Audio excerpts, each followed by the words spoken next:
Hey there, welcome back to another episode of the Barnabas Bot. So, today I want to introduce our first sensor.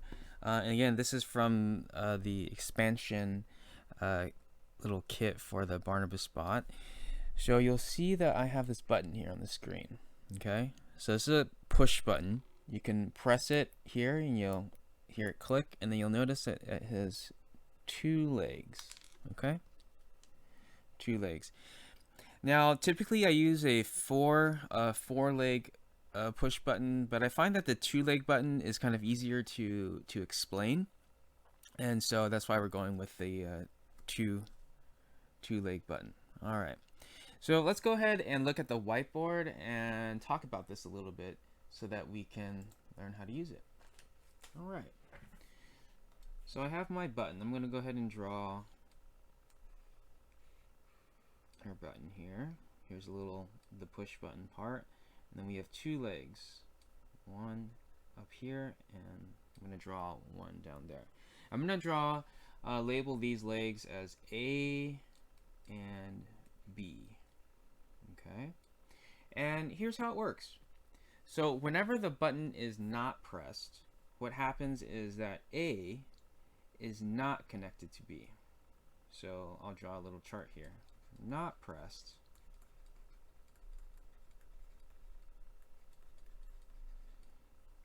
is A is not connected to B. Okay, but when it is pressed, you can probably guess it's the opposite. A is connected to B.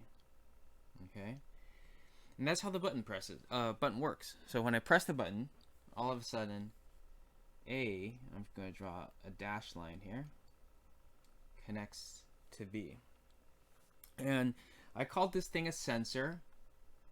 Now, when people think about the word sensor, they usually think of things like, a light sensor or some kind of heat sensor maybe that detects temperature, or maybe a sensor that detects distance, like a no-touch sensor, something like that. So those are the typical sensors that we think of. But what is a sensor? A sensor is basically, I like to think of the 5 different senses.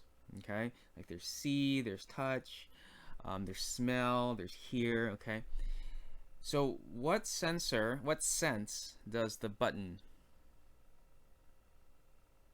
help us do if we were a robot? It's touch. Okay, so because if you touch it, it clicks, and then you'll be able to sense it. So that's a sensor then, right? So the button is a touch sensor. Okay, so how do we use this now? So we're going to use A and B. Those are made out of wires or metal, okay? And electricity travels on metal. So what you can do is, using the button or touch sensor, we can help it either make a complete circuit or break the circuit. And then we're going to connect that to code as well. Okay, so let's first make a circuit. And then move my stuff over here a little bit. Okay. So I'm going to first draw our noggin here.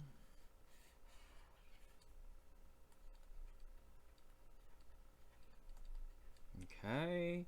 And then I'm going to have our sensor, our touch sensor.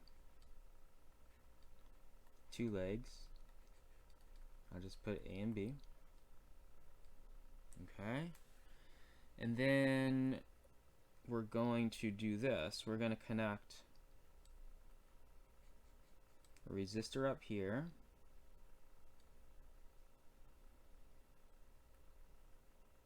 And we're going to connect it to 5 volts. Okay, 5 volts. That's going to be our power. So power is connected to a resistor, to a button, and then the button is also connected to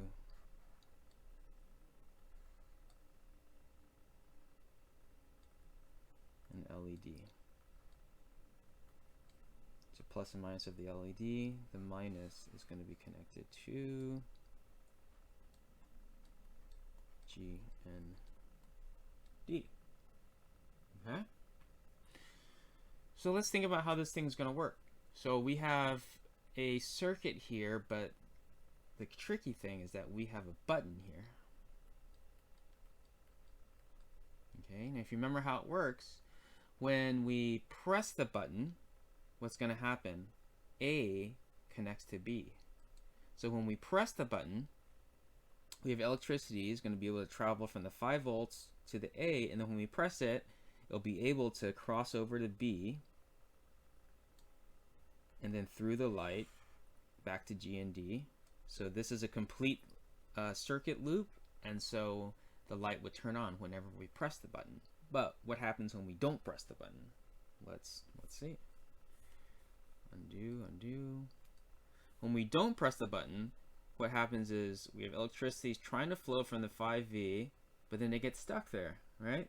It's going to get stuck at A, so when we don't press the button, it won't be able to get to B. It won't be able to flow all the way to the G and D, and so the light is going to be off. All right, so let's go ahead and try to build this and see if we can get to work. Switching views here. Okay, let's do this. All right, so let's see, I only have 2 lights here, so I'm gonna just take one of them for now. We can put it back later, so I'm gonna just take this bottom one for now, so you can take, you know, whichever one you want. All right, we'll put it back later. All right, and then I'm gonna need a resistor, and let's think about which resistor to use. Well, you know what? I'm just gonna go ahead and borrow this resistor as well. Why not, right? I can always put it back later. So this is a 470 ohm resistor. So I'm gonna write that in here.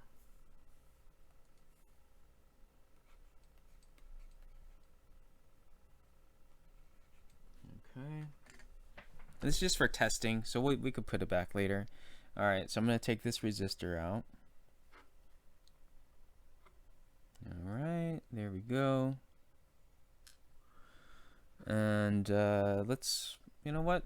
I'm just gonna go ahead and take these wires out here, since it's harder to see, right, with all this stuff going on there. So I'll leave this guy in. Okay.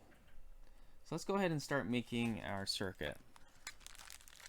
So the first part, if we look, I'm going to zoom in a little bit here. Easier for you to see here.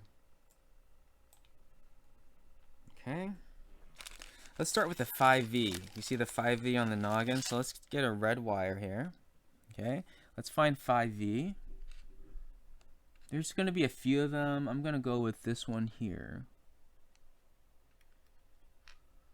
5V here, okay, and that needs to connect to a resistor, and I'm using my 470 ohm here. So let's go ahead and take the other side of this red wire and just make putting it down there, and then I want to connect one side of the resistor to this red wire, so I'm just going to connect it to the same row. Okay, and I've gone ahead and put the other side of the, let me bend it a little bit, the other side of the resistor down there.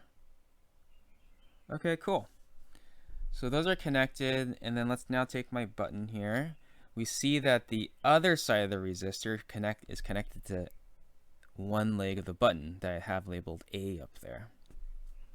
All right, just so you see here, see my mouse up there, it says A, right? So the other leg needs to go to A, so I just take my button and I say, which leg is A? It doesn't really matter, just pick one. So I'm gonna say this one where my finger is A. So I'm gonna stick it in, same row as that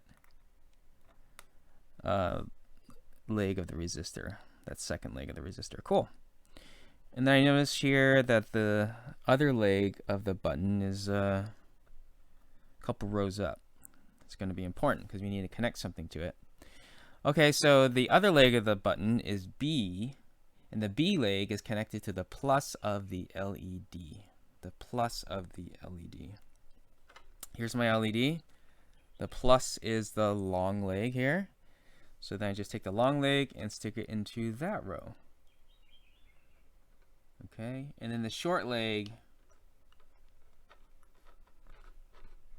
I'm putting, I'm not sure if you can see this. I know it's a little bit. The short leg is a few holes up, okay? Let me do this. Maybe that would be better. Kind of, okay? So the short leg, you can't see it because of the camera view, but the short leg is going to be on this row right here for this. I'm pointing to it with this pin here. And then, actually no, I'm wrong. It's right on this row. This is where it is. So where is that connected? So the short leg, or the minus of the LED, is connected to GND. So I'm going to use a black wire for GND. It goes there. And I'm going to connect it to GND on the noggin. Okay? And I could be smart about it too.